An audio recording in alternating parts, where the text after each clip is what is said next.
Okay, we are live. Welcome to Boston Basic Income. This week's topic is labor demand. So we often discuss how basic income might affect people's willingness or desire to work. That's the labor supply. Labor demand is the extent to which employers want to hire people in the first place.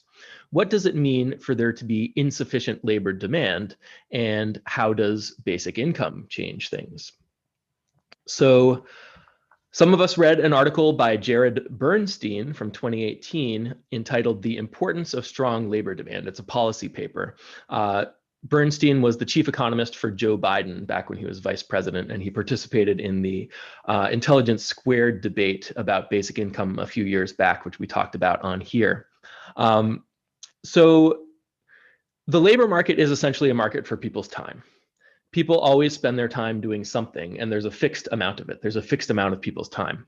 In aggregate, we can think about there being a fixed quantity of labor whose average price is moving around.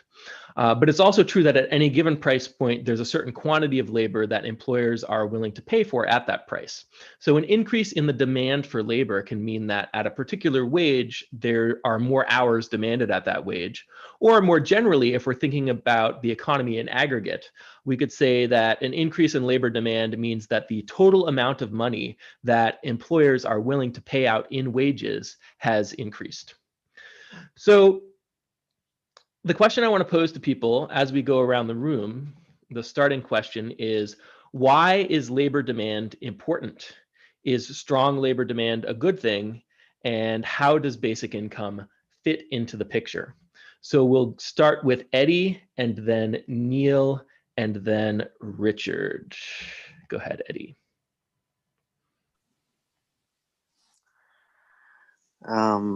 Yes, so why is labor demand important? Alex and I talked about this a little bit on previous discussions, and in my view, labor demand is absolutely important. It's the weakest link in the economy. And so the perspective that I'm coming from is that, Alex likes to talk about the vending machine analogy of the economy. And I would kind of extend that further and say that it's not just a vending machine. There's a factory in the back, and the factory in the back, it's always growing. The production that it can handle is always growing, and it's made up of capital on one hand, and it also uses all of the labor in the economy on the other hand. And the weak link is that as the capital increases, that reduces the need for labor input. But on the other hand, this is a paradox, because as your need for labor input reduces and the income going to that labor reduces, those worker consumers are also the people who are consuming the output of the machine. And so as productivity growth increases, on the one hand you can produce more, but on the other hand you have less need for the people's labor to produce it. And paradoxically, you pay the people less, which means that they have difficulty actually buying and consuming what you're producing. And the primary measure that you can see that this happens is capacity utilization in the economy. And another very key indicator is interest rates in the economy. Both of those that have trended downwards from the 80s until now. And if you look further back, they actually trended upwards from the Great Depression into the 70s. And so this is a sort of a cycle that is a self-reinforcing positive feedback loop that runs from consumption to labor income. Okay, cool. So those are Yeah, those are my thoughts for Yeah, now. so an interesting question we can explore as we get into this is to what extent that feedback loop exists in a basic income world versus our current world where consumers are getting their income through wages. So let's go to Neil and then Richard and then Bethany. Hello. I have a slightly different perspective. I think that in the present economy, we will have less and less need for people to produce goods. However, there is always services we can provide to each other. And the demand for services, as far as I can tell, is very elastic. So in other words, if for some way we had helicopter money and gave people money, they would all attempt to provide get services from other people. And what I have read is unless you are completely hopeless, there are hopeless people, then you want to work. Maybe not 40 hours a week, but you want to work because it provides a reason for being, and it provides a social ability. It provides a lot of needs of people. So in my view, the economy should slowly increase the amount of services it provides as the need to provide goods by people goes down. In other words, productivity will increase to the point where you can make as many cars as you conceivably would want. But so basically, I think that you should, whether you use a basic income or some other device, you should spread the wealth so that people can buy services from each other. Okay, interesting. Spread the wealth so that people can buy services from each other. So that's an interesting question. Do we want to kind of help the services along so that people can earn money that way? Is that something that might help the economy? Let's go to Richard and then Bethany and then Joan. Well, the way I see it is that the government allows a increasing number of conglomerates and oligopolies and stuff to buy up smaller companies, and so since the labor of those smaller companies is being added to those, they have so-called duplicate labor, and so they lay it off because they don't need as much. And so as that keeps going on, there's a need for fewer and fewer jobs, and another thing is that there's automation being thrown into the mix increasingly, like with Flippy being added into a number of White Castle restaurants. The Flippy is an automatic robot that flips burgers, and it also can use the deep fryer, and each time the burger or whatever turns out perfectly. So as they invest more and more into automation, there's fewer need for labor. Yeah, so that's an interesting point. To what extent is there less demand for labor because we've become more productive? And then to what extent is there less demand for labor because there's less demand for the product? So that's kind of a distinction we can ask about. Let's go to Bethany and then Joan. Hi. So I just want to say a couple of things. One, you might have said already, but something that you say a lot that I think is important here is it might be useful to frame using labor in terms of like inputs to a product as a resource, like anything else where we'd want to conserve it or use as little as possible. And I think that's a different framing than we're used to because people also get their money from their labor. So I think that reframes a lot of things in terms of how we're thinking about it.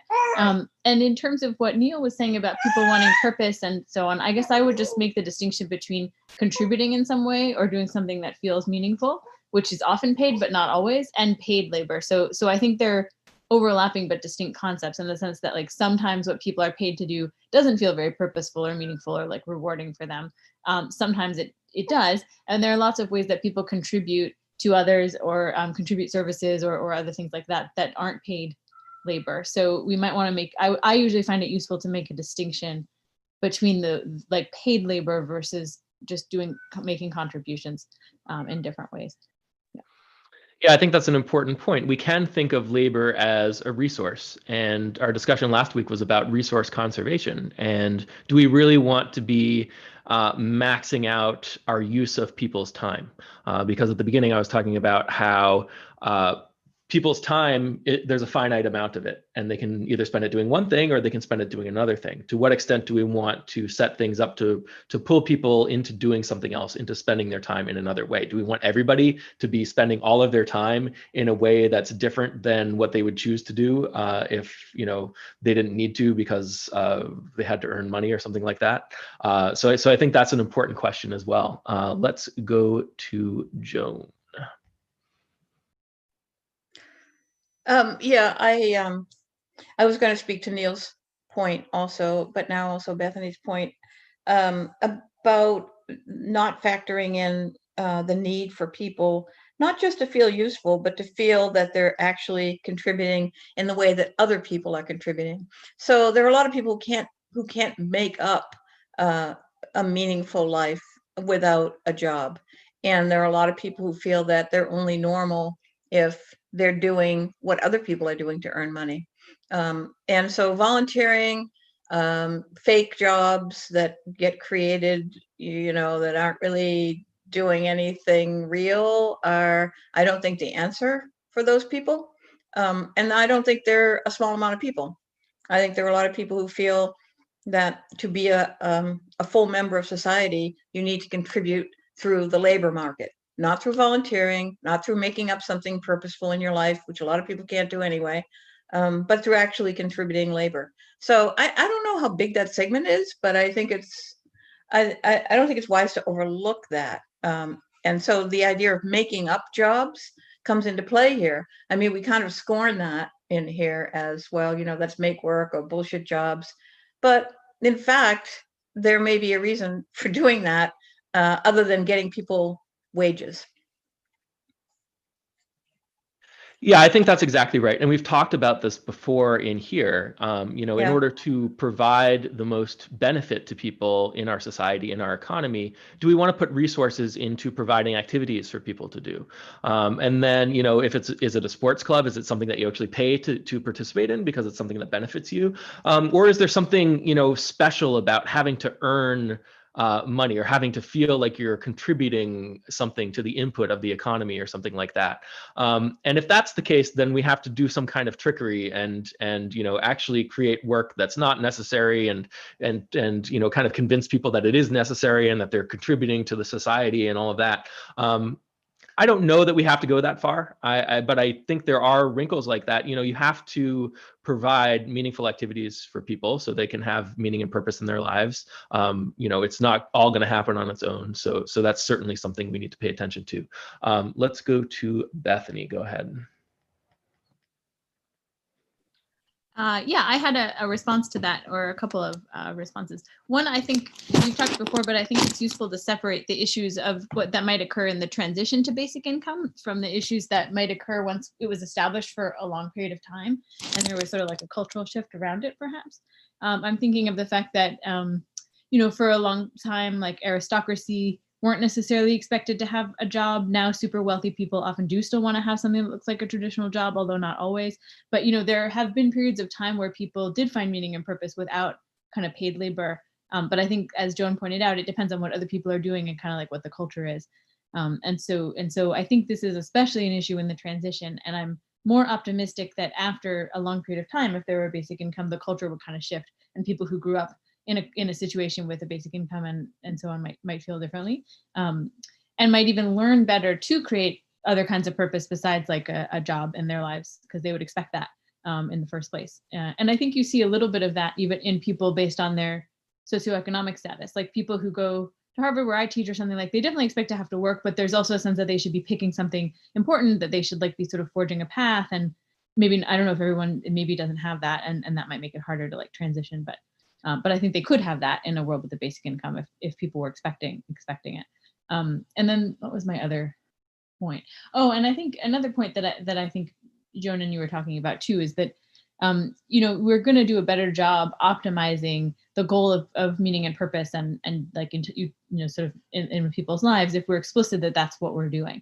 So like right now, what we might do is, fight automation and then not have as many automatic burger flippers or whatever in fast food restaurants. And then like people are doing that with their time, which maybe gives them some meaning and purpose, but probably not optimal compared to other things that people could be doing. So I think it's just really important. It's really helpful to be explicit because the kind of indirect unconscious mechanisms that we use often give people something that at best is mixed, like it gives them a sense of meaning, but it's not great, or at worst is like really feels like a waste of their time and they would rather use that time other ways and so on. So yeah. Yeah, and I like what you said about kind of comparing two different states of the world. So we have our world now without basic income, and we can ask, where is the labor demand coming from in our world without basic income? And you can also ask, what are people's kind of cultural needs, like what have they adapted to in terms of needing to feel fulfilled and that kind of thing. And then you can imagine another world that just has basic income and they've had it forever or whatever. And then what do people need to fulfill, to get meaning and purpose in that kind of world? If they're used to having a basic income, then it might not be I think I like that Bethany pointed out the transition is difficult because we're used to things working a certain way. But then when things are working another way, eventually culture will adapt to the ways in which that's working.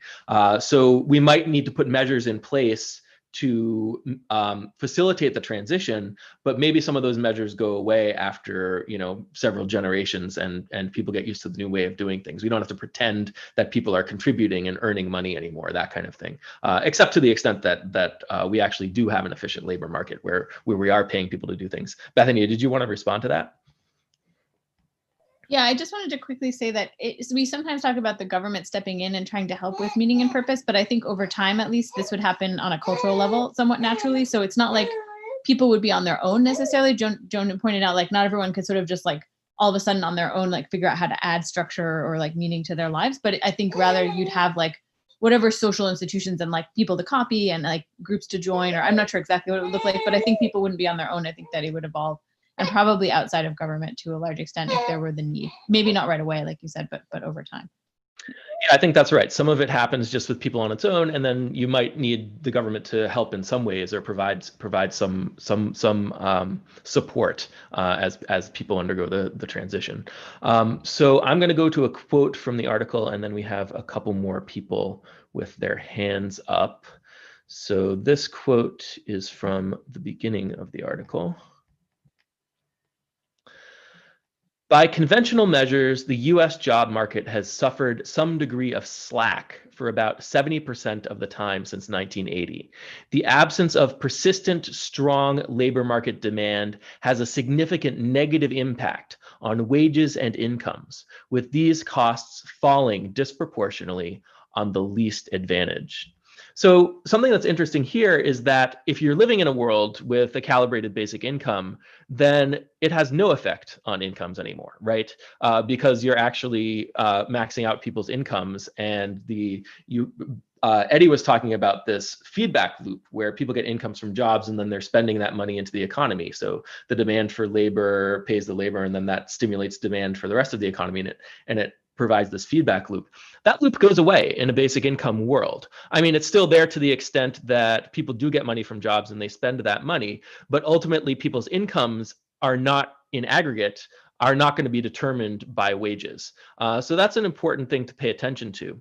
And comparing the two different worlds, I was kind of asking before, where is the labor demand coming from now in our economy, and where would that demand be coming from in a basic income world with perhaps an efficient labor market? So in a basic income world, you're only going to have labor demand for the reason that we want the output of the labor. There are firms that are producing something and they want to sell that thing, and they need to hire labor to produce that thing, whether that's goods or services. Neil was talking about, kind of the transition to services. But either way, the reason you have the labor is because of the output of the labor, because of the product of the labor.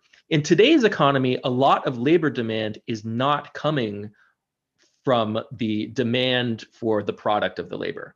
It's coming from, well, we're stimulating the financial sector to make it really easy for firms to borrow so that they hire people. So this labor demand is kind of coming from this artificial intervention by the government, whereas it wouldn't be in a basic income world. So I think that's something to pay attention to too. And obviously, Jared Bernstein isn't talking about basic income in this article, but I think a lot of the mechanisms that he's paying attention to kind of are very, very different in a basic income world.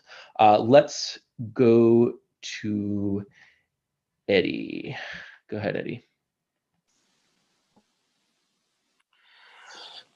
So we're talking a little bit about kind of the purpose, the purpose aspect of work, and I think a lot of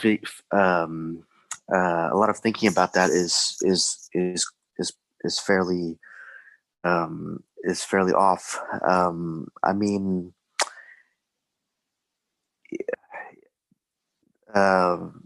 there is, people who have sufficient wealth and sufficient passive income actually do have that problem. Like, if I don't have to spend all of my time making money so that I can survive, then what do I do with my time? But most people who don't have that problem would not consider that a problem. Like, if you offered them and said, I'm going to give you X amount of passive income, but it's going to create a problem for you because, right now you spend all your time working. And after you have that passive income, you're not going to have this work to do. So you're going to be really bored. I don't think anybody's going to say, oh, good Lord, no, I do not want that problem. I do not want to have that problem. Economically, there's a lot of talk about make work in the basic income community. And I think that the mechanism for make work is not understood broadly enough. And in my opinion, the make work occurs, if you look at labor as a market, and the supply of labor is very interesting in that, like Alex said, it's very inelastic. Like, most people have to work to live, so they're going to supply all of the labor onto the market. If you reduce the price of labor, if you reduce the wages that you're offering them, they are not going to do the classic economic supply curve thing and say, well, you're not paying me enough for my labor, I'm going to work less. And in fact, in many situations, it may actually run in the opposite direction.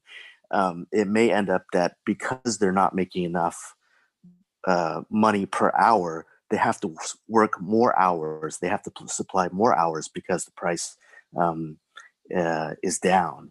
And so, if you played the devil and you wanted to create make work, reducing labor demand is the perfect way to make is how reducing labor demand is really how make work actually occurs in the economy, because the price goes down, and as it goes down, the demand goes down. So the employers don't need the laborers as much, but as the employers as the demand reduces, the supply cannot reduce, and so the price just keeps going down.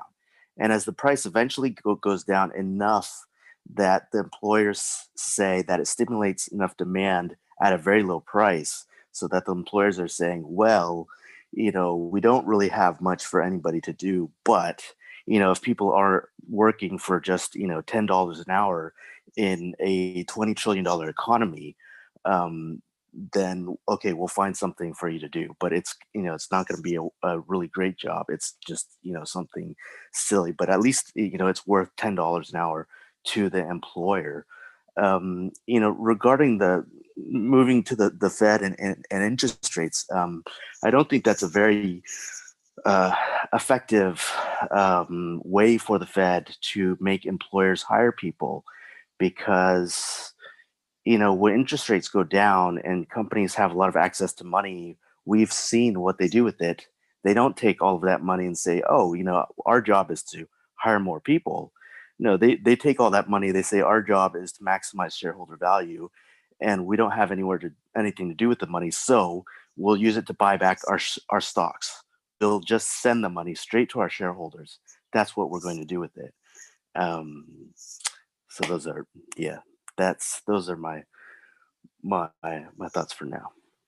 Yeah, I think those are some interesting thoughts. To kind of get to your last point, I think it's certainly true that easy money is not going to automatically make a business hire more people. That's certainly true. But easy money does make more businesses viable. They can stay alive, and just by virtue of existing, there are people. It's a really inefficient way to create jobs or to push money to consumers, but it's what the Fed does. And all of the other things you said are true too. Companies are buying back stocks. Like if in an ideal world we kind of wanted just jobs to be created and that to be the only effect, well, we're very far from that ideal. I don't think that's a good ideal, but we're still very far from that ideal because of all these other things that monetary stimulus does.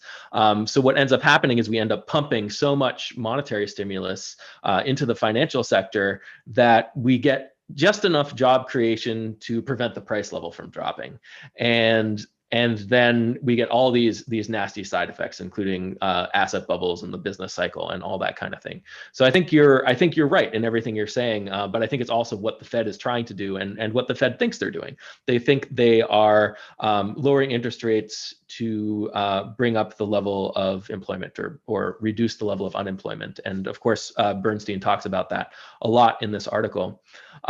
And I think you're also right that about the inelastic supply of labor, because people need jobs or they die.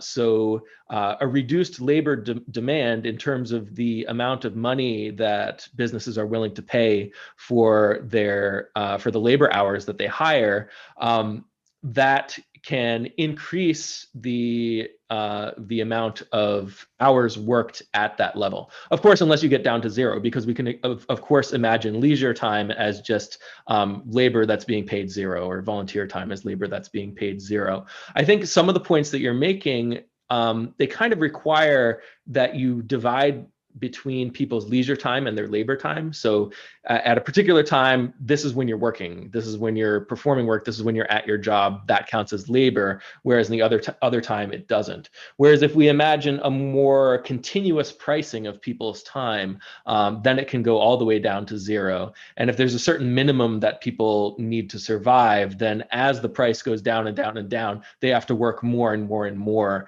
to be able to buy the food they need, et cetera, et cetera. And I think that's what you're getting at, Eddie. Eddie, did you want to respond to that again? Yeah, sure. I just want to say that, conversely, if you want to get rid of make work, the best way to do that, through our understanding of economics, is that you should actually stimulate more and more labor demand so that the price of labor goes way up, so that nobody is going to take a $10 job, flipping burgers, which Flippy can do much better and cheaper, when there's all these jobs that are paying like $30 an hour, because there's so many other things in the economy that need doing, that are more valuable, just money-wise. Yeah, I think that's a good point. And I think it's useful to point out the distinction here is that when we're talking about labor demand, we're talking about both the price and the quantity of labor. So we're talking about a relationship between the price and the quantity. And obviously, if you just look at labor as everyone's time as one single thing, then the quantity is fixed. But as you go up in price, the amount that employers are willing to pay for those people's time decreases, right? But if you stimulate labor demand, so this is what Eddie is talking about, if you increase the price that firms are willing to pay for people's labor, then the number of hours, the quantity of hours that people want to supply at that price might decrease, even though the total number of quantity of hours in their lives is always fixed. Let's go to Joan. Oh, okay. Well, I'm gonna go back a bit because I still have questions about the whole idea of the culture change. That I don't think it's trivial. I think that we're underestimating the force of conformity, not so much the force of, some people can't figure out a purpose or this or that. There's actually a big drive for people to do the thing that other people are doing around them. And that includes, a job. And that also includes consuming. So I think those two things work together in the kind of psychological sense. You're talking about the economic sense of that. But I think psychologically, if people are working, they also have a drive to consume, to spend their wages. When people are, and not just because they can afford it, but because that's part of what people are doing around them. And I think that cultural shift from not working so much, maybe, and not spending so much is not trivial. Maybe takes decades. I don't think it's, you're talking about it like no, it's not trivial at all. It could take, you could even imagine it takes thousands of years or something like that, right? But I think what Bethany was pointing out is that you have two problems. You have the question of what does the world look like before and after, and then what does it look like during the transition? That doesn't mean that the transition isn't a huge thing that may take a really, really long time and that we have to do, things about.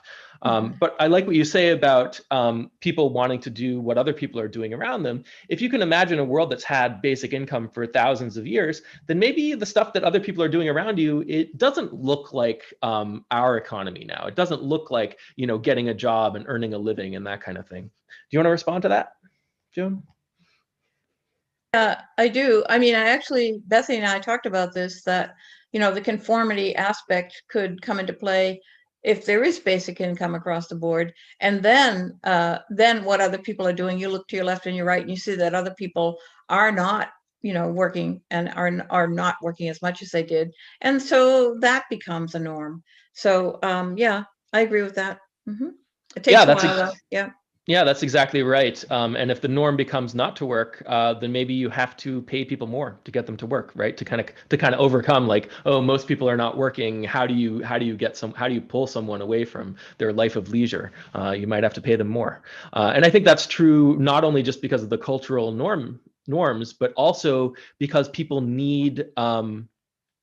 It's not just true because of the cultural norms, but it's also, what was I saying? I don't remember, but let's go to Bethany.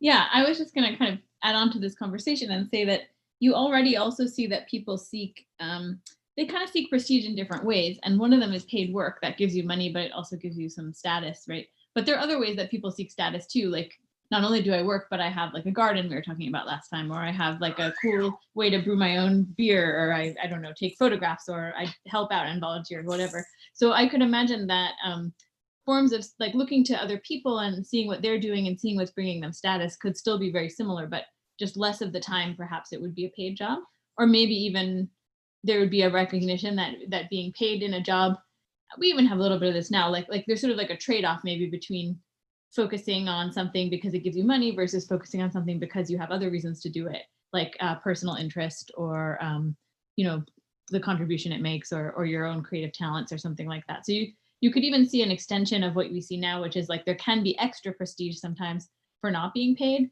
I think this is only true if you can be like somewhat financially secure, but like in terms of trading off maybe a higher salary for some other reason. Like imagine like how we view investment bankers versus maybe like doctors, or they are paid a lot, but maybe like teachers or artists or something. There are people who might value the artist more in part because they forewent like a bigger salary to do something that was making a different kind of contribution. And same for teachers and stuff like this. This is even sold to like Teach for America as a program, for example, basically sells this kind of idea. You don't make a lot of money, but you're making a contribution. These are students who people do it who could have made a lot more money. So anyway, so you can imagine like these trade-offs being in play and like prestige coming from other things as it does now, but maybe even more so. There's a long-winded a little bit, sorry about that, but yeah. Yeah, I think that's exactly right. There's a lot of incentives and culture is complicated, right? So we don't necessarily know how things are going to shake out. We don't necessarily know how the transition is going to go, but we have to be aware that there is going to be a transition. And we just want to be prepared for that. What I was going to say before is that in addition to cultural norms around not working, obviously the obvious reason why people wouldn't work as much is because they don't need to, which is kind of what Eddie was getting at. So let's go to the next quote from the article. Here we go.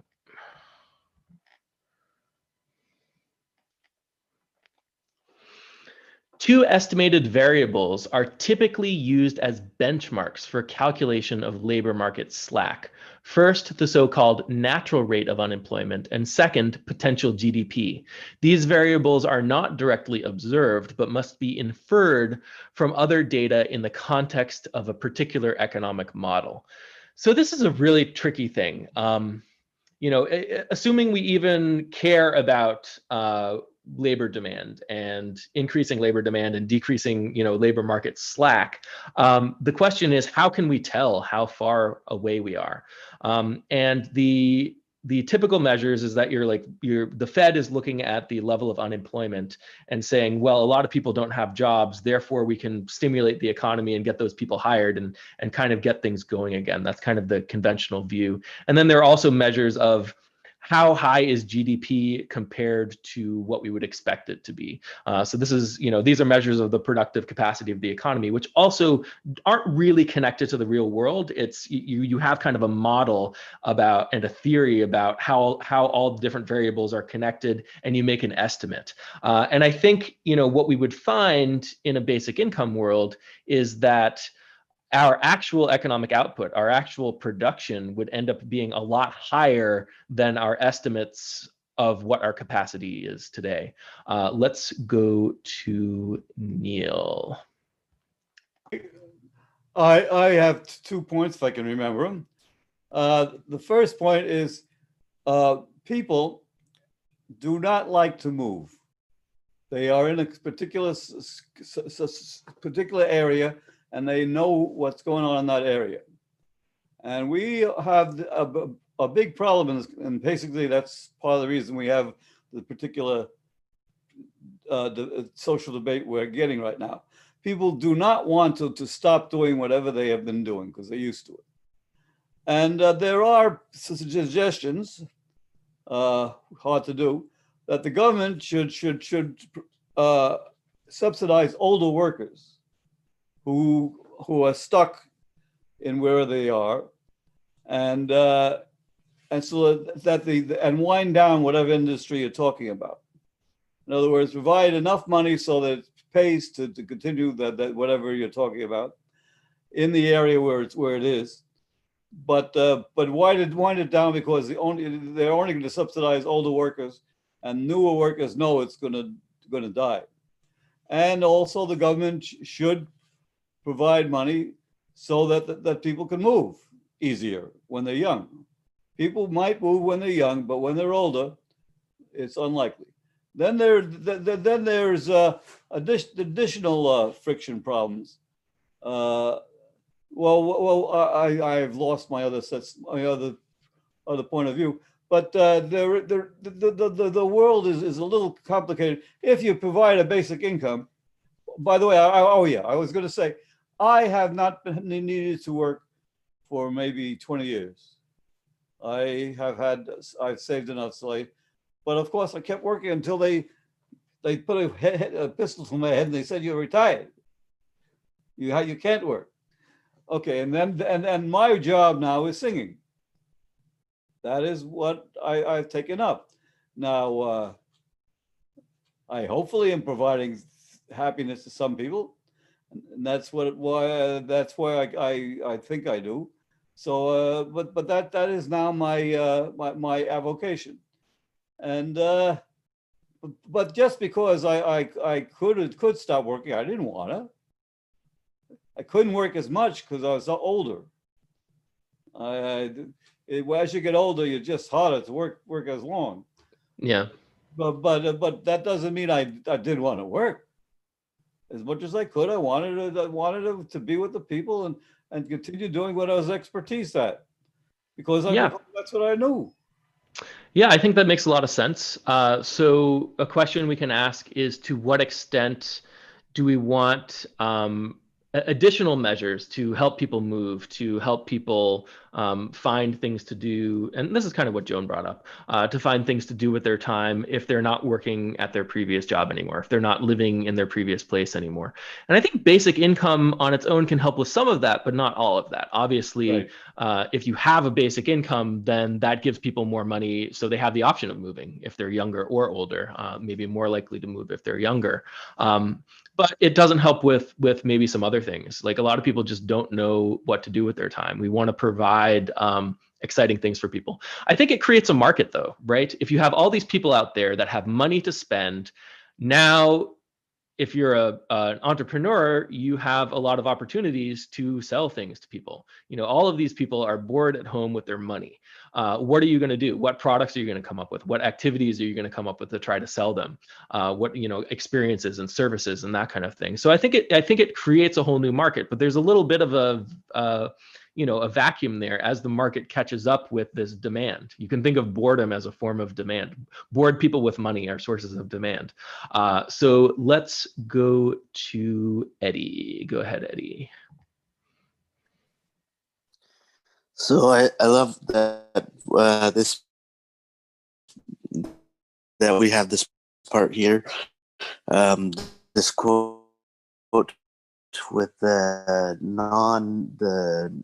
natural rate of unemployment, the accelerating inflationary rate of unemployment, as it's also called. You're breaking up a little bit, Eddie. I don't know if you can. This, is a piece of economic thinking that I think helps. Is this any better? You sound okay now. Okay, good. So the natural, the non-accelerating inflationary rate of unemployment, it's a broken piece of economic thinking.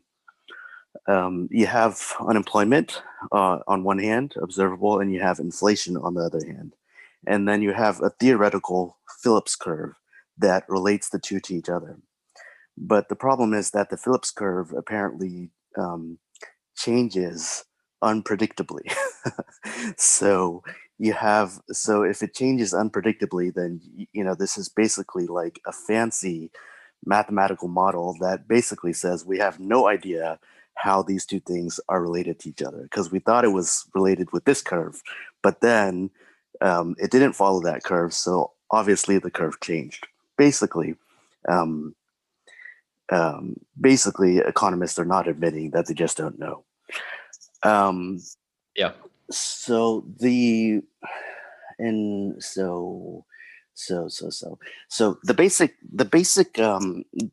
basic mainstream economic thinking on controlling the economy, there's an analogy which I think is very apt, and I think that it's more apt than people think. That I think it completely describes really how the Fed basically thinks, which is that it's like a car, and you have an accelerator. And so when the economy is slowing down too much and you don't want it to slow down, then you hit the accelerator, you bring interest rates down by 5 percentage points, and then the car speeds up again.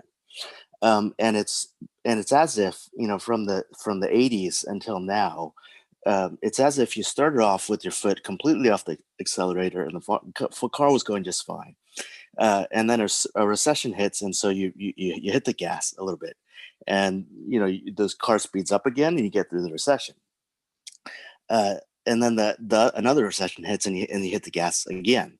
But the thing is that each time you hit the gas, you never quite let your foot up quite the whole way. You keep your foot just keeps getting lower and lower, harder on the gas pedal each time recession hits. That's the interest rate going from 20% in the 80s, and then every time recession hits, they jam it down. We get through the recession, but when it comes back, it never comes back up to how high it was before. And so you end up with the pedal going farther and farther down until now we're all the way at the floor. We're at 0% and we're hitting the bottom. And we entered the last recession at 2% with not enough room, not as much room as we usually need to get out of recession. And you're on what the economists call the zero limit bound. and you can't, it's quite hard to bring them down anymore. And so if you imagine yourself in this scenario, what you should be thinking is, how come, I keep having to hit the gas harder and harder every time I hit a recession? If I understood this correctly, if that was the correct understanding of causality, it should be something where just, recession gas, and it always works. But obviously, it just keeps working less and less and less. And so the reason that happens, I'm arguing, is again is because of the paradox of the worker consumer and the paradox of productivity growth, where the income of the worker consumer is getting bled away towards the income of capital, which is paradoxical, because then they don't have money to spend, which then the economy has no point in producing anything if people don't have money to buy it, which um, yeah, which feeds back into why do we need basic income? Yeah, I like what you said about the Phillips curve, and something interesting about it. So the Phillips curve is basically this idea that as unemployment goes down, that causes wages to go up and causes inflation. So the lower the unemployment is, the higher the inflation is. And as Eddie was pointing out, this relationship is kind of loose, and it changes. It's hard to predict. It's not something you can measure directly. But even more than that, even theoretically, it goes away completely in a basic income world. Right? You don't, if it depends on people's incomes coming from jobs, coming from wages. And if you disconnect those two things, then the Phillips curve becomes meaningless, because the way people get their income is no longer tied to the level of unemployment or something like that anymore. So basic income, essentially, Eddie is talking about worker consumers and the paradox of the worker consumer. Basic income decouples the role of worker from the role of consumer in the economy. So then you can ask, does it even make sense to think of workers and consumers as being kind of the same people or the same units in the economy? And I think the answer is no. And I think, it's hard to understand the effects of basic income if you're still thinking of consumers and workers as being like two sides of the same role. Let's go to Bethany.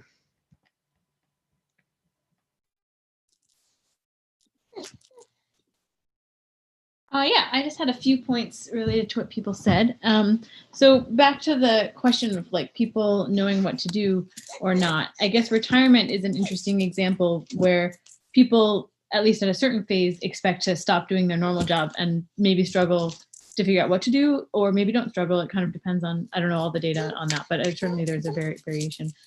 I also liked what Neil was saying, or I thought it was interesting what Neil was saying about people proposing kind of keeping jobs around for the sake of the people in them, but kind of phasing them out for younger workers. I guess a sort of pretty heavy-handed version of how to manage a transition to a basic income would be to kind of keep jobs going artificially by age, but like not renew them for younger people.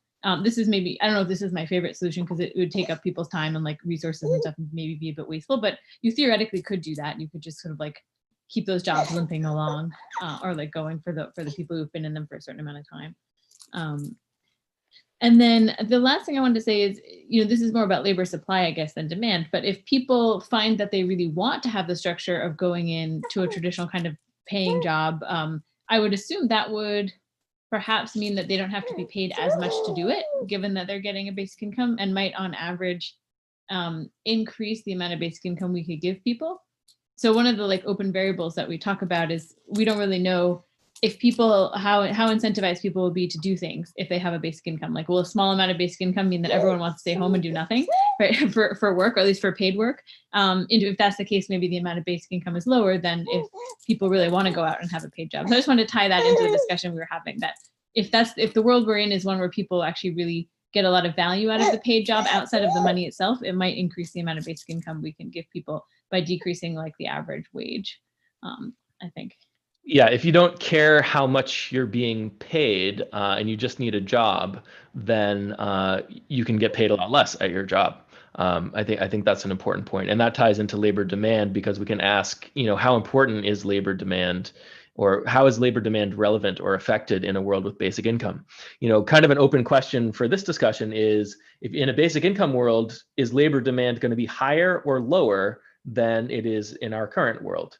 And I don't know the answer to that. My intuition is that if kind of like I was talking about at the beginning, if we think of people's time as fixed, there's a fixed quantity of it, and then there's an average price that we pay for people's time, my intuition is that the amount of money going toward labor in aggregate would be lower in a basic income world, because we're no longer creating labor demand through kind of these make work policies, or these economic policies that are designed to create jobs, which is kind of what the whole article is about. He's like, well, how do we use government to create more jobs and full employment fund and stuff like that? In a basic income world, we don't need any of that, and we're already doing lots of that. Not specifically the things he's talking about in the article, but we're already doing lots of that, and we won't have to anymore. So my sense is that labor demand, in the sense of the total amount of money that's being paid to labor in the economy, would decrease in a basic income world, because we'd be filling in that gap with the basic income. The total incomes that people would have might rise, but the income from labor would probably decrease. But there's arguments to be made that it wouldn't. There's arguments to be made, and I think Eddie falls into this camp, that the committing to calibrating the basic income to activate the full economy will increase the size of the economy so much that people's income from the basic income will increase, but also their income from just an efficient labor market operating normally will increase a lot too, just because there's so much more demand for consumer goods, and we can make use of that labor to produce more for people. I tend to be of the view that an efficient labor market is a lot less labor intensive. So even if we're able to produce a lot more, it wouldn't necessarily employ that much more labor. So let's go to another quote from the article. This fact of persistent labor slack, might not be viewed as remarkable by many Americans stuck in places where gainful employment opportunities have long been elusive. But for economists relying on models that assume full employment, as many models do, the fact that the US economy has been at full employment less than a third of the time since 1980 is an awfully inconvenient truth. So I would say that, yes, a lot of economic models do assume that there's full employment, and most of the rest of the economic models assume that full employment is the ideal, that you want the economy to be at full employment, and that if it's below full employment, then you kind of want to figure out how to bring it there. And I think that's a problem too, because if we're, I say this all the time, but if we're creating jobs as a way of pushing money to workers, then we're not using people's time efficiently. Let's go to Neil. I just wanted to say that I disagree with Eddie. The Federal Reserve realizes that what he's talking about, and they have, and the explanation, my explanation and some other people, is that we have a globalization situation, and you can produce goods everywhere in the world, and they basically we've gotten to the trap which we've all been talking about for goods, where you can produce the goods cheaper than you can produce more goods than we really need. So basically, we keep trying to find ways for people to make those goods, but if it should really the goods have to keep getting cheaper in a sense in order for anybody to buy them, then we're pushing it on a string. We're not doing it. The Federal Reserve realizes this. However, they have no other solution. However, there is one thing which I think which is now very much argued about. I say that if you have an economy where the government borrows in its own currency, and can do that, and you could basically just create money, whether basic income or anything else, and basically the Federal Reserve can buy up all the bonds, basically where they're just printing the money and helicopter money out. And it's not clear that that would hurt anything.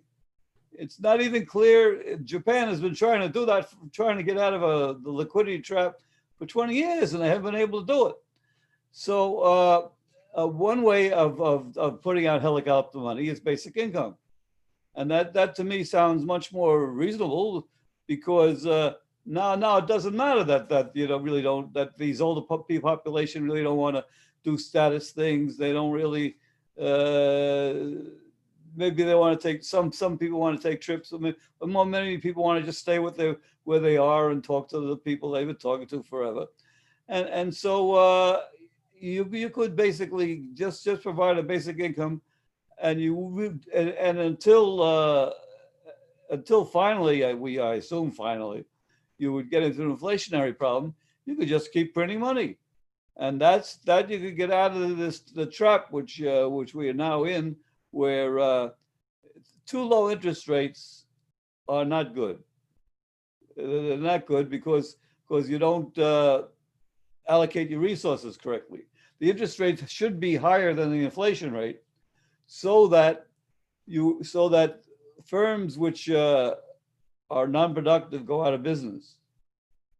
It should now. It should. There are a lot of inefficiencies when you're, and the Federal Reserve knows this. That's where I disagree with Eddie. The Federal Reserve knows perfectly well that they have a problem. They just don't know the solution, and that's what I really have to say. Yeah, I think that's right. They certainly know they have a problem. They don't necessarily know the solution. A lot of times the Fed officials call for fiscal support. So they want the fiscal side to do more stimulus. They want the government to spend more so they can tighten their monetary policy, that kind of thing. So they do at least have an intuition there that something is not really within their realm of control that's forcing them into this position. And I think that's right. Unless the Fed does something really unorthodox, like helicopter money or doing the equivalent of deficit spending itself, their hands are pretty much tied. They can do what they do to keep prices stable, but they can't, close the output gap. They can't, prevent necessarily asset bubbles and stuff like that. I liked what you said about keep printing money until you see inflation. And I think that intuition is basically right. I would probably add to that to say that there's a level of money printing that is not inflationary. There's a certain flow of money that is going to keep the economy going at current prices. And if you increase that flow, that's going to correspond to a higher price level where that flow is optimal. And this is kind of the natural rate of basic income, right? If you commit to increasing that flow of money forever, then you're going to keep having inflation as the flow increases and increases. But it's not like you just add a certain amount of money to the economy and then you're done. It's what's the right amount of money to always be adding to the economy. So it's the first derivative, right? It's what's the flow of money going into the economy, and also what's the distribution of that flow. Let's go to Eddie. Yes. So Alex was mentioning, the question of whether labor income, under a UBI will be higher or lower than without a UBI. And I think that the correct answer is that it depends. You can think of society as kind of the aggregate consumer worker. You can think of it as the household analogy, as if the entire economy, everybody was one big household, and we have capital. So we have machinery that's working for us, and we also input labor. We also do some work. Right now it's all broken, so we're not using the machinery correctly. The machinery is like sitting there idle. But, let's assume that we put the basic income in, the machinery the machines, the capital, we start using those fully. There will be a choice at this point. There's a choice between, do we want to increase the material the material status of the household. Do we want to build a bigger house? Do we want to, it's already quite big, but do we want it even bigger? Do we want more material things? Or do we want to say, you know what, let's take a break, let's now that the machines produce everything that we need, let's take a day off and go to the beach. There is that, on an aggregate level, the level of labor income will depend, even with UBI, on how much we spend. So spending is us, the household saying, we want more stuff. Well, if we want more stuff, then we will have to do more work to make that stuff. So I think that is the answer, that it will depend. And I think that we're in a situation right now that the immediate effect will be a massive increase in labor income, going down to the, lower, income levels of society that don't have enough right now. But as we move forward into post-scarcity, really, I think at some point everybody will say, you know what, $60,000 worth of, $100,000 worth of goods and services, plenty. I think I'll just live on that amount, and I'll spend 80% of my time, going on missions like Star Trek or something. Yeah, and to tie it back to last week's discussion, it's also going to depend on what kinds of resources we want to conserve. Like maybe we have this hypothetical scenario where the basic income just supercharges the economy. There's a lot more investment, a lot more production, but you're using up a lot more resources, that kind of thing. And then in that scenario, maybe one of those resources you're using up a lot of is labor, and income from labor increases, for example. But if you put in measures to conserve resources, so if you're taxing all the various inputs to production that you want to save for later, then maybe what you might end up seeing is that because of that, the total labor income goes down. Like we might, if we're looking to introduce a basic income, we might think, okay, our economy produces roughly the right amount of stuff today. We just want to make sure everyone has access and it gets distributed to everyone. We don't want to burn out our available resources. So then if you're doing that, then the primary mechanism you'll see is a shift between labor demand that comes from kind of make work to push money to consumers, to just giving people money directly through the basic income. So you'd see kind of a net reduction in labor utilization, and a reduction in incomes coming from wages.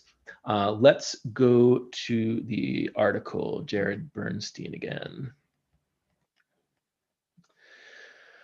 Weak aggregate demand, the total demand for goods and services throughout the economy, is an especially pervasive problem with unique characteristics.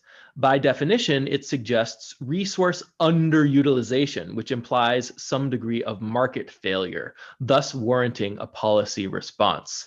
Similar to falling unionization, weak demand erodes the ability of many in the workforce to bargain for higher compensation. Even in the absence of unions, strong demand leads employers to bid up their wage offers to get and keep the workers they need if they are to meet consumer demand. In slack labor markets, such wage pressures abate. So basically he's saying that regardless of what we're doing on the supply side, controlling the supply of labor with unions and negotiation and stuff like that, if you have strong labor demand, then that on its own can pull wages up. But I think this is not the case if you're talking about the mechanism that Eddie was describing before, where the reason labor in terms of number of hours demanded goes up is because you're lowering the price because the labor supply has gone down or something like that. So you could see this phenomenon of more employment at lower wages, which you might frame as higher labor demand, but it's not the kind of higher labor demand that he's talking about here. So I want to call attention to the implied connection between the demand for goods and services and the demand for labor, because I think in a basic income world, in a calibrated basic income world, there is that connection. You have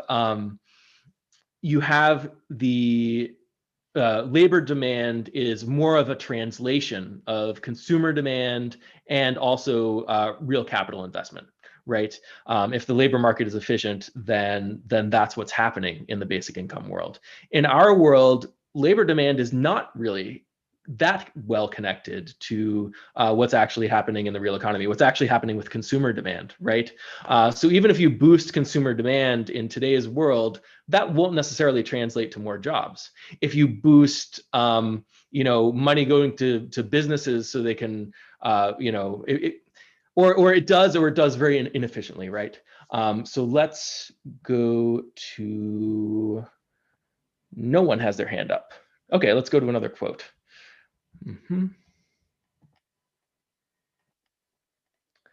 So yeah, just for that one, just the connection between aggregate demand, so consumer demand, and labor demand.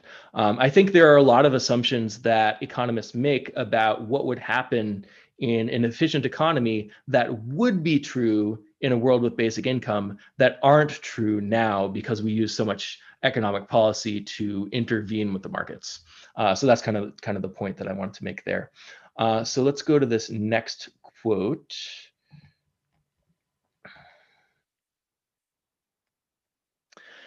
As expected, increases in employment led to increases in wages, and increases in the unemployment rate led to decreases in wages. Notably, the impact was much larger on low-wage workers, and in fact, for high-wage workers, slack and wages appear to be unrelated. So this is an interesting point. If labor demand is weak, it tends to affect low-wage jobs more than high-wage jobs. And another question we can ask is, does any of this matter? Do we care about what wages are? In today's world, of course, it's how people get their money, but in a basic income world, again, it is not. So he's kind of exploring or examining the problem within the current framework. People get their money from jobs. Let's go to Eddie. Go ahead, Eddie. Oh, just to follow up on what Alex was saying, as we move into the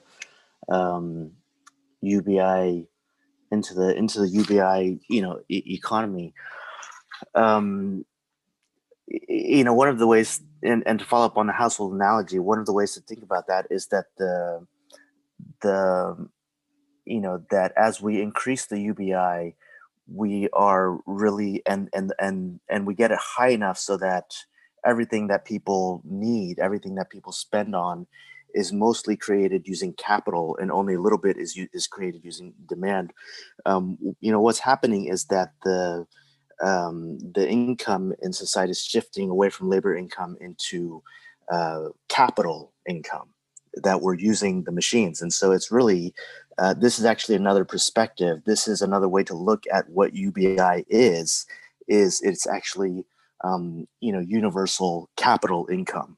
It is, the claim tickets, distributed to everybody so that we can put the machines to work, which is missing in the current economy. And so it's also a very interesting thing because I think, in the progressive movement, there's kind of a little bit of, there was some, backlash during the Yang campaign, and then now some of them are for it and some of them are, there's a little bit of a controversy going on now. But I think UBI is very interesting because if you are like a Marxist and you want to, and you think we should all have, benefit from the means of production, UBI is the way to have everybody benefit and, even effectively own the means of production, because you have the right to access the production of those means.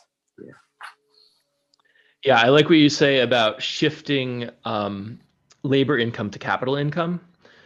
Basically, we own the machines, and our basic income is what gives us our share of access to the machines we own, or the capital we own in the economy.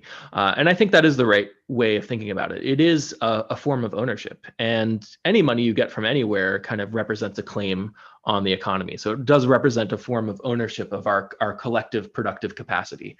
So I think that's always true. And the key thing about basic income is that now it's not tied to labor anymore. And in a basic income world, in a calibrated basic income world, as the basic income increases, you'll see that shift kind of from labor to capital. In today's world, one might argue that the income, a lot of the income that people are getting from jobs is already this capital income that we're just funneling to them through this kind of back channel, like getting it in the back door, pretending that you're still contributing, still, putting labor into the system, that kind of thing. But you're really just being handed the money to give you access to what the economy can provide for you. Let's go to Neil. Go ahead, Neil.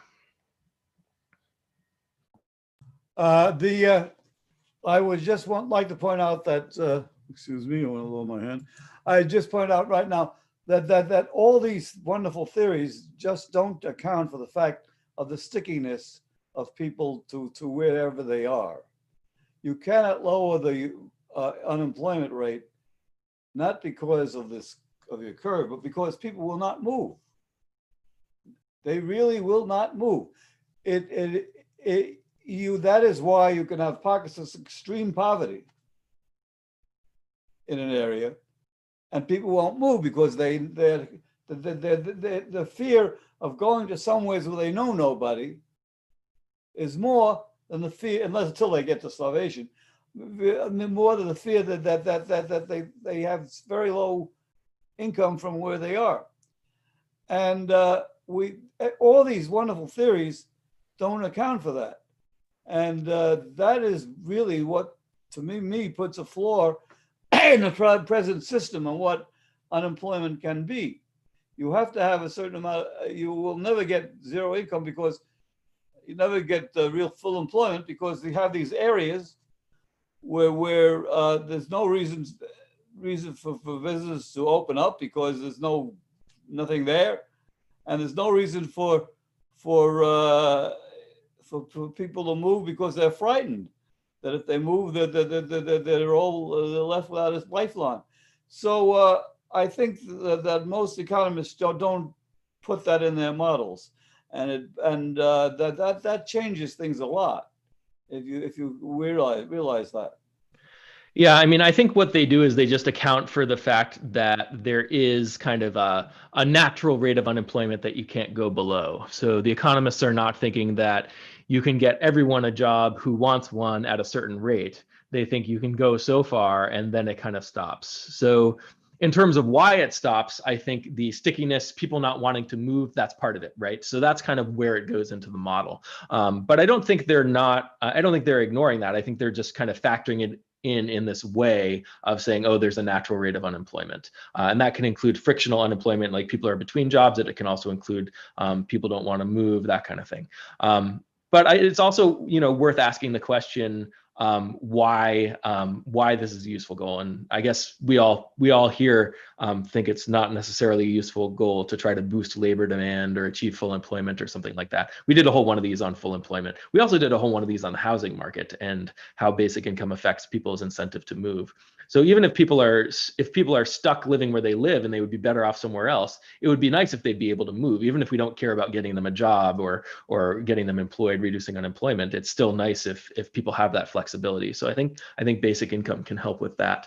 Let's go back to Jared Bernstein, the article. Given the real hourly wage stagnation for low and middle wage men in the 1980s and both men and women in the 2000s, to the extent that incomes rose during those periods, those increased incomes were largely a result of more work rather than higher wages. Hourly wage stagnation, in other words, far from costless. But the record also shows that strong labor demand raises incomes through increases in both employment and hours worked. And let's go to Eddie. Go ahead, Eddie. So responding to Neil a little bit, I'm glad he brought that up because, and Alex talked about it also, I think it's very important to distinguish between frictional unemployment and structural unemployment. And so in addition to the location problem, you also have a temporal problem in time with frictional unemployment. And I would argue that recessions are essentially frictional unemployment. So recessions, do work through the paradox of thrift, and for like half a year, everybody's scared, everybody's pulling back, and so for the moment there's no jobs. But I would argue that even if you did nothing about those recessions, the people get scared for a while, but eventually their spirits come back up. And that would actually resolve itself. But there is a different problem that is there at the same time, a structural problem. And I would argue that Keynes actually mistook the structural problem for a frictional problem. He mistook the paradox of the worker consumer for a paradox of thrift. And so, I would argue that what causes the depression during the Great Depression, the 1940s, and currently, which is structural, again, is the distribution of income in society, which is not affected by people's moods. Like, everybody can be very brave today, but the people who have low incomes working, they still have low incomes, and so they're still not going to be able to consume, which will feed back into businesses not being able to stay busy, which will feed back into more unemployment, lower demand, labor demand, lower wages. Yeah. Well, I think the idea is that if everybody's brave, then businesses will hire more people, right? Yeah, that's the idea of paradox of thrift. But the problem is that it's no matter how brave you are, it is the income. Being brave doesn't change the income distribution, and so if everybody's brave and we go and vote for universal basic income, and we get income to the people at the bottom of the distribution who need it, then that fixes the problem. But trying to fix it just by being brave within the system doesn't work, because if businesses are brave right now, what they'll do is they'll say, wow, interest rates are very low, let's buy some more machines. That Flippy burger, that Flippy thing, that's going to be really profitable. Let's buy 1 million of those. They'll spend a great deal of money. There will be certain amount of work to be done to build those Flippy burgers, and then after that the problem is even worse. Yeah.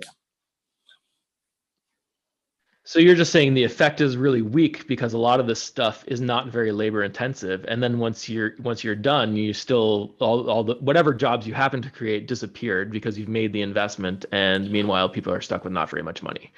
Right. I'm saying the fundamental problem is the imbalance of capital in society and consumption in society, and that lowering the interest rates and building more capital kind of temporarily fixes it, because people get work building the capital. But now that we have even more capital, it actually in the long run exacerbates it, because you have even more capital and even more underutilization in the economy, and that capital, like Flippy, will actually take away even more jobs, even more labor demand. Yeah. So the only way to fix it capacity that's not being used. Yeah, is to send it straight. You have to send it to the consumption side of the divide, which the current Federal Reserve monetary policy fails to do. Yeah. Right. Yeah. And to the extent that it does so temporarily because the jobs are created as part of the capital investment. And exactly. Then, yeah. Exactly. That makes sense. Yeah. Yeah. All right. Well, let's get back to the article with Jared Bernstein. Here we go. One way to ensure that the Federal Reserve uses policy in a way to maintain sufficient aggregate demand while addressing a number of changing macroeconomic realities and growing risks, particularly zero lower bound risk, is for the Fed to raise its inflation target. Better yet, the Fed should shift to targeting the level of a key variable like the price index, nominal GDP, or the nation's wage bill. While any such changes would be large and potentially disruptive, they could be helpful in more reliably sustaining aggregate demand. So I think all of these measures are not going to solve the problem that he's trying to solve. So the idea with increasing the inflation target is that, okay, now we're living in our current world, but what if we were living in a world where inflation were a lot higher? That would allow us to keep interest rates higher and let us lower interest rates if we really needed to, if inflation fell below the target, but we can, or yeah, lower interest rates if inflation fell below the target or something like that. But it doesn't seem to really add up to me. And I think the problem, again, is that you're trying to boost aggregate demand and you're trying to boost labor demand. And you're not recognizing that what matters is the access that consumers have to the output of the economy, rather than trying to like get the economy going and then that benefits people in some other way. Or there is a direct way in which getting the economy going benefits people. It's that I spend money to buy something. So I'm offering to spend money, that activates something in the economy, and then I get the thing. It's not this roundabout thing where I spend money and then it creates jobs. Like that's never going to be a sustainable way to run an economy. And for me, I'm always averse to the idea that we should have higher inflation. The idea that we should have a price level target instead of an inflation target. One of the problems you run into there is that now if the economy's inflation is running behind for a while, then you have to play catch up, and then you have a lot of inflation. So you have very little inflation and then a lot of inflation. And if people are trying to plan in the economy, then that makes it difficult for people to plan using a stable pricing standard, having stable expectations into the future. So my sense is that if inflation is too low for a while, then you want to get inflation back to where it is, or you want to get it back to 0 if 0 is your target, or 2% if 2% is your target. But you don't want to like overshoot and then get like back to the price level, back to where it would have been if you'd been on target the whole time. That feels like something that could destabilize things further. And I want to point out the nominal GDP target in particular. What you're doing is you're trying to keep the overall level of output in the economy in money terms at a certain level, or a certain increasing trajectory. And if you're doing that, then you've completely lost the anchor between what the value of money and what it can buy, or between the prices and how much stuff you're actually getting for that price. So right now we anchor our money, we make it so that our money can buy a certain amount of stuff in the economy. If all you're doing is targeting the amount of money that's spent in the economy, it's not connected to the real economy anymore. So I think a nominal GDP level target would be an especially egregious mistake, but a price level target would similarly be not as good as just an inflation target. The price level target, at least you're connecting the price level to the prices of the real economy, which you wouldn't be doing in the nominal GDP target. So that was kind of a mouthful, but I had a lot to say about that quote. Let's go to Neil. Go ahead, Neil. Okay, I have two comments. First, let me lower my hand so I don't forget. The first comment is the Federal Reserve has now come to the conclusion that if you have a target for your inflation rate, but you never reach it, people will not believe that the target is a target. And people behave the way they think things are, not the way you say they are.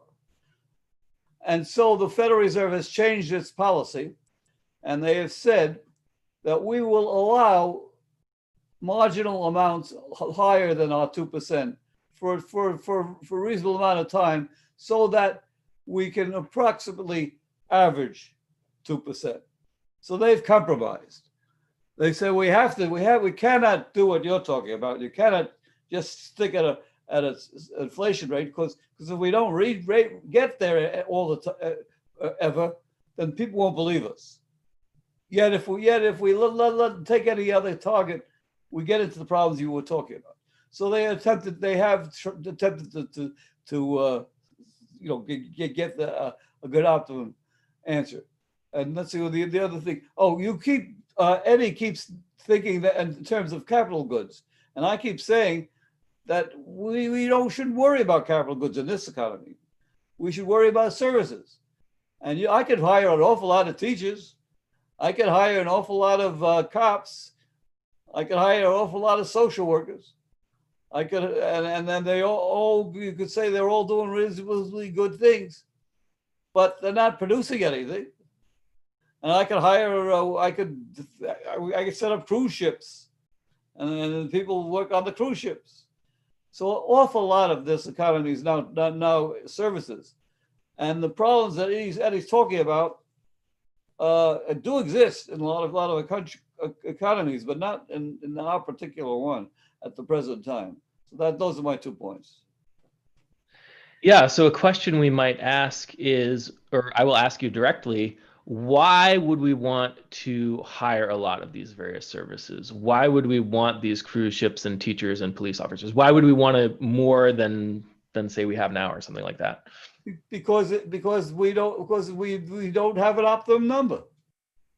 Basically, the elasticity of cruise ships is pretty high if people have money, and the elasticity for more police. Well, if you have enough police, then you can train them better. We could get out of all the problems we now have. So, and if you don't want police, you can have social workers. So, anyways, in a sense, you have to. I agree with the conservatives in the sense that you can have runaway government, but I disagree with the conservatives in the sense that all government is bad. The point is, I hope that we end up with 2 political parties, so that when we get carried away in one direction, we get back to the other. But I'm sorry that now we don't have 2 parties like that. But so anyways, so in my view, worrying about capital goods in in the United States is not necessarily what you should worry about. We could plant a lot of trees. There are so many things we could do which would be obviously useful. So what's the problem? Yeah, so I think you're right that there are a lot of things we could do, a lot of services we could provide that would be obviously useful. So then it's just a matter of the opportunity cost. Do we want to pull people away from what they would otherwise be doing to perform those services? I guess kind of what I was getting at is that there's this distinction between creating labor demand, so like using services to create labor demand, versus the idea that we need or would benefit from a lot more services, and that kind of generates labor demand on its own. So labor demand isn't kind of the end goal. It's that we have these services we want, and I think that's what you're getting at. That there's things we want to pay people to do, and we should pay them to do that, and that's fine. But the benefit of that isn't that now you've employed people. The benefit of that is that you get the product of the labor, or you get that service being performed. The fact that you're using up people's time, right? That's a cost, not a benefit. That's not a benefit of employing all these people. Let's go to Eddie. Go ahead, Eddie. So to respond a little bit to Neil's points, I think that the goods services divide is actually, not really, it doesn't impinge on the dynamic I'm talking about, because even services are susceptible to productivity growth. So, we've recently bought a Roomba, and, whereas previously there was a service going on here where somebody, it might be like unpaid in the household, but somebody is performing the service of, dusting up. I can imagine in 5 to 10 years that, we'll be able to build a robot barber, and there'll be a Roomba, brand robot barber at the household that cuts your hair for you every month. You know, the And flippy that we were vacuums up the talking about, clippings. and vacuums up the clippings. Nice, yeah. And the flippy that we were talking about, you know, some people, you could consider that a good because it's a hamburger, but you could also consider it a service, which is where the restaurant industry is often placed, because people are cooking your food as a service to you. So there's, or a policeman. You know, if many of those police are, you know, sitting on the highway, you know, checking how fast people are going, and you replace that, you know, as they have in many countries, with the speed trap. You know, you've just, you know, automated away a service police job. And so, to me, the services, you know, that it still has the same dynamic where you end up replacing labor with capital, but you need to replace the income that the consumer worker was getting. Otherwise, the capital just sits there, you know, unused, and you also get unemployment and low wages. Yeah. Yeah, I think that's right. There are a lot of things we need, or that we would benefit from paying people to do, that we're not doing right now. And that falls into the category of goods, services, and capital. And we'd be able to activate all of that stuff if we have a basic income. I want to get to the article again. Here we go. Unlike many of the factors that dampen wage levels and growth, including eroded labor standards, arguments in favor of strong aggregate demand do not tend to provoke partisan rancor. In principle, policymakers generally agree on the need for strong demand. So I picked this one because I very much disagree that demand makes sense to have demand be a goal in itself, and that's either consumer demand or labor demand, right? Consumer demand, if everybody has money, is a reflection of the fact that people want to buy things. If they don't want to buy things, that's fine too. And similarly for labor demand, if we don't need to hire as many people, that's great. Maybe we can give people more leisure time. Maybe we're getting less and less labor intensive, and we can let the capital do more and more of our work. I think all of that is great, and basic income lets us do that. And if we're focused on kind of this cycle of people get their income through wages and stimulating the economy through demand, then we kind of miss that. Let's go to Neil. Go ahead, Neil. I just wish, I don't think Eddie completely understands what I'm saying. I agree that possibly in the far future, we will have used up all the services that we could want. But you still would have singers, you still would have artists. It just doesn't seem to me that services has the same limit that capital does. You could only want a certain number of cars. You could only want, hopefully we can build more buildings. You could only want whatever.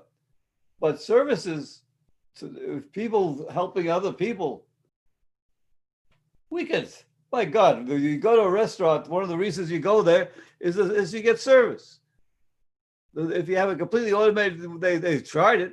Automats work because they're cheaper, but basically people would rather have the waiter come around, and, you know. And so basically, I think it's services are pretty elastic, whereas capital isn't. So I disagree with Eddie that even though I agree that particular service jobs will be automated out of existence, this doesn't mean that services cannot be there. Of course, there's friction. So, you know, while you're changing from one service to another service, we will have problems. But I don't see services I see services nearly infinite, because we could pay people just to talk to each other. Yeah, I think that's right. No matter what future we imagine, people will always have reasons to pay each other to do things. Whether it comes in the form of services, a lot of it might, but it could also come in the form of stuff related to goods or capital as well. And I think Eddie agrees with you too, that there's no limit. He says in the chat, there's no limit to how many services can be provided, but the consumer still needs money in their hands to pay for the services. So I think all of that is right. And I would just emphasize that there is an opportunity cost. If you're paying someone to do something, or if you're withholding enough basic income from people to create an incentive for them to perform services at a certain wage, then you're paying that opportunity cost of what they would spend that time doing otherwise. So maybe there are services that would be nice to have if we could get them for free, but they're not worth the cost of employing people, for example. So let's go to the article one more time here. Given that the most recent few economic expansions fell victim to imploding asset bubbles, the Federal Reserve's macroprudential role, its oversight of the banking system, is also germane to this agenda. The key policy recommendation is to use regulatory and not interest rate policy to push back on potential bubbles and underpriced risk. That is, if financial markets become too effervescent, it is important to employ regulatory interventions, for example, rules that reduce leverage ratios, rather than interest rate hikes as countervailing measures. So I think you can try to use regulations to restrict some of this stuff, but the reality is that a lot of the banking in our economy, a lot of the financial activity is not happening through institutions that typically fall under regulations. Most of the banking isn't done by banks, and then we can try to regulate these other institutions, but ultimately, borrowing is about promising, right? It's about people making agreements with each other, or businesses, institutions, financial institutions, or otherwise making agreements with each other. And if you regulate one specific thing, people will make those agreements in some other way.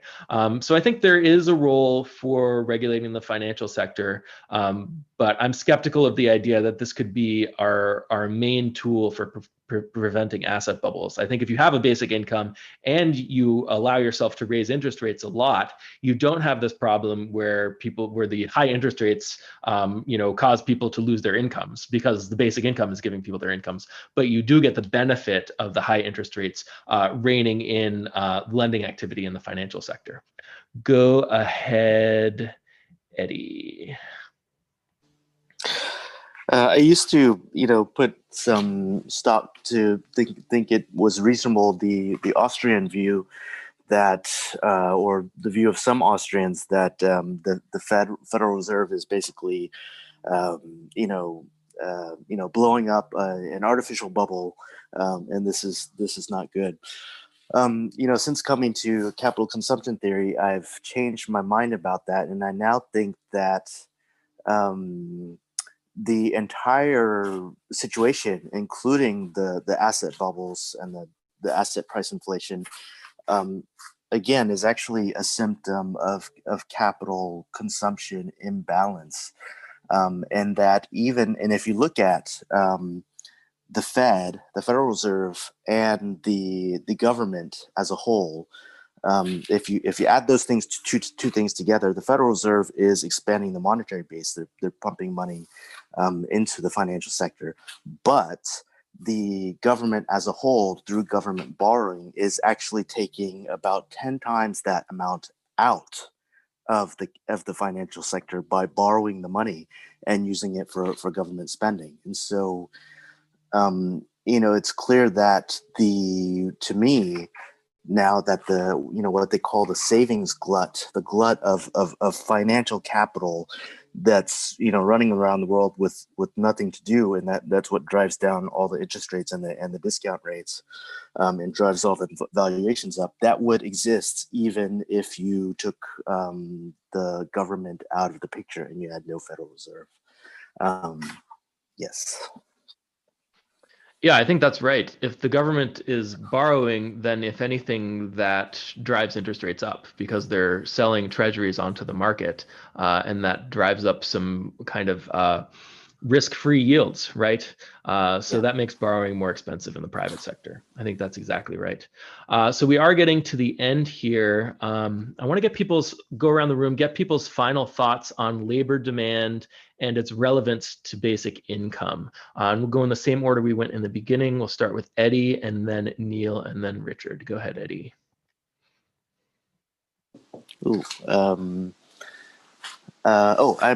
going to be. I'm working on an article around this topic this week. So check out my article when it's ready. It will be on Medium, and I'll send it out on Twitter. Eddie Chu 888.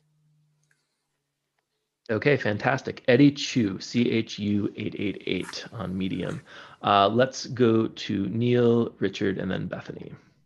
As I've been saying all along, basically my view is there is no limit to the amount of jobs we could use, which would be useful. And so therefore, you could provide a basic income, except for friction. In other words, the jobs have to occur. Except for friction, you could just keep going. So if you had a basic income, you just have to worry about the friction. And as I pointed, some of the friction is people don't want to move, and the other frictions. But so that's my view. The basic income could work in this society. Now, I don't know if at the present time, what happens in the future, who knows? Okay, so I want to push back for a second because you've brought up again and again the fact that we're not going to run out of useful jobs. But I brought up the fact that, useful compared to what? Useful compared to how people would otherwise spend their time. I think there's a limit to how far you want to go there, right? No. I don't think so. I am not paid right now, but I am a singer, and a very good singer. Just accidentally, I have a good voice. Now, somebody else might like to paint. So, okay, we could pay for painting. They did that in the Great Depression. And I just don't see people will invent what they want to do, whether it's being a mentor to older people who have mental problems.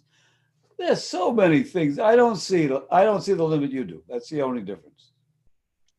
Well, I certainly agree that people will invent what they want to do, and they'll naturally spend their time in ways they want to spend their time. The question is, to what extent do we want to withhold basic income from people to provide an incentive for them to spend their time doing something else in order to earn the money back? And I think there's a limit to that. I don't know.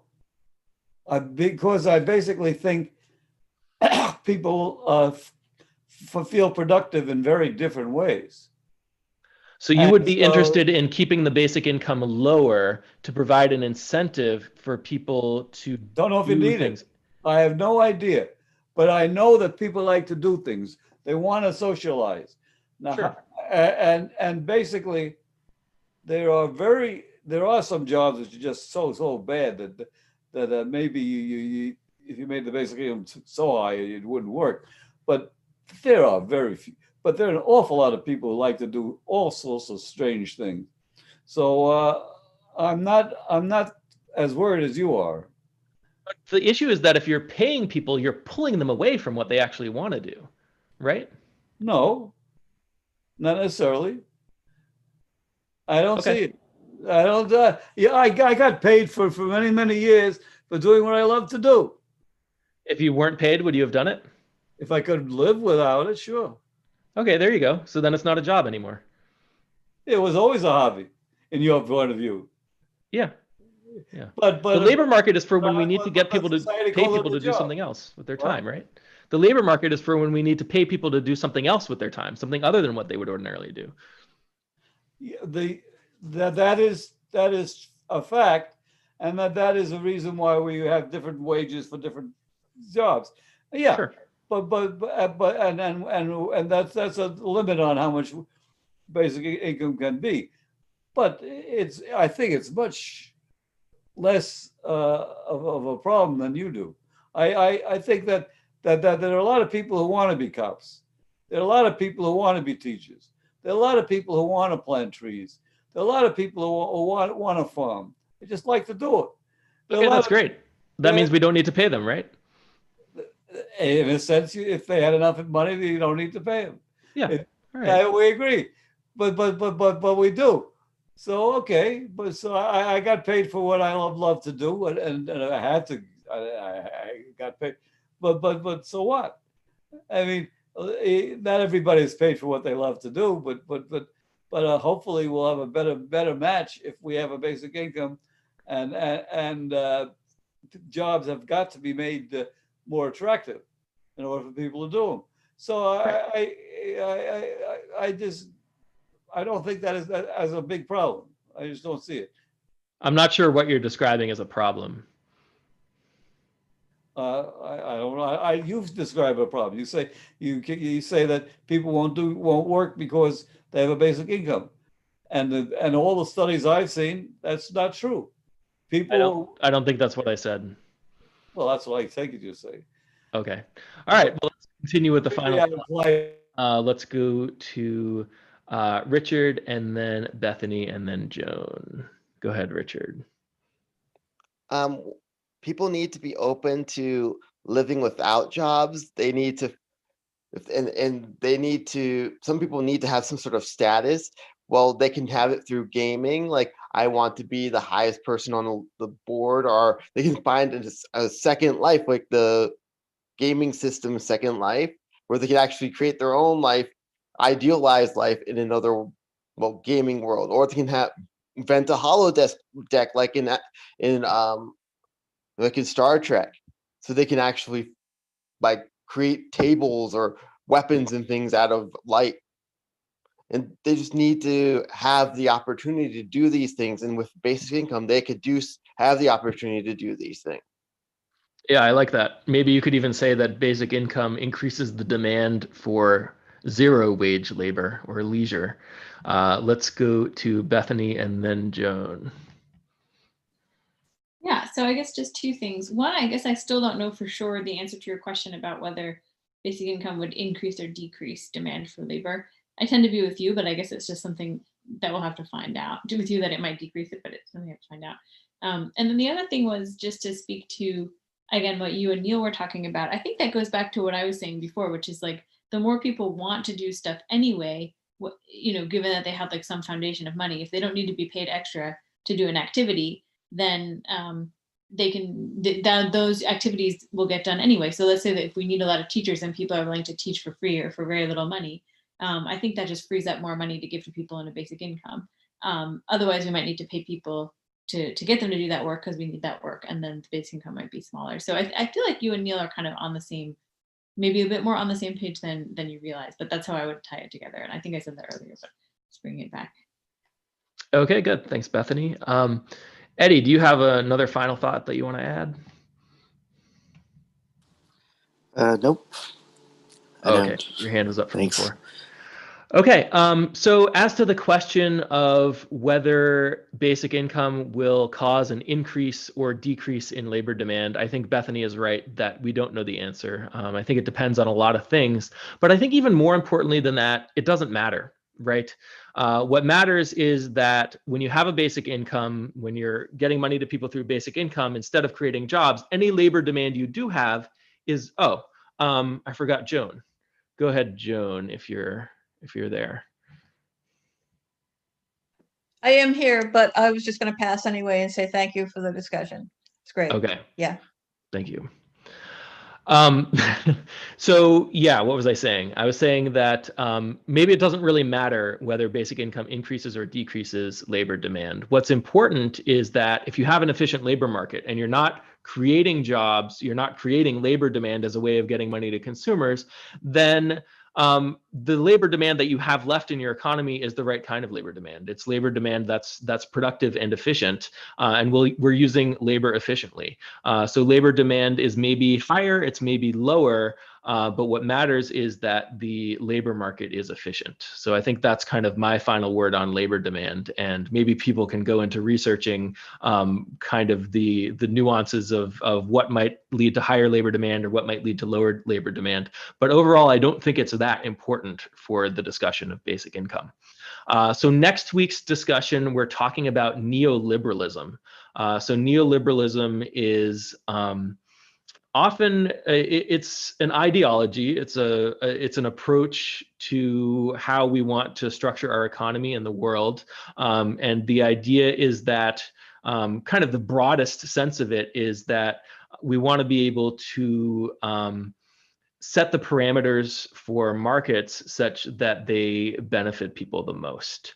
But neoliberalism gets a lot of criticism, especially from people on the left who view it as there are some people who call themselves neoliberals or who maybe were using the neoliberal philosophy of kind of getting markets to work towards the benefit of humanity and not doing it successfully. So it's kind of gotten a bad reputation, but we'll talk about that, whether that reputation is deserved and whether basic income fits into kind of a neoliberal picture, because basic income, obviously, it helps the markets work for the benefit of the people. And that's kind of what neoliberalism is all about. So we'll talk about that next week.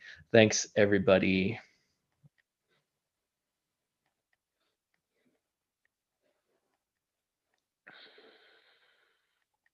I'll let you guys unmute yourselves.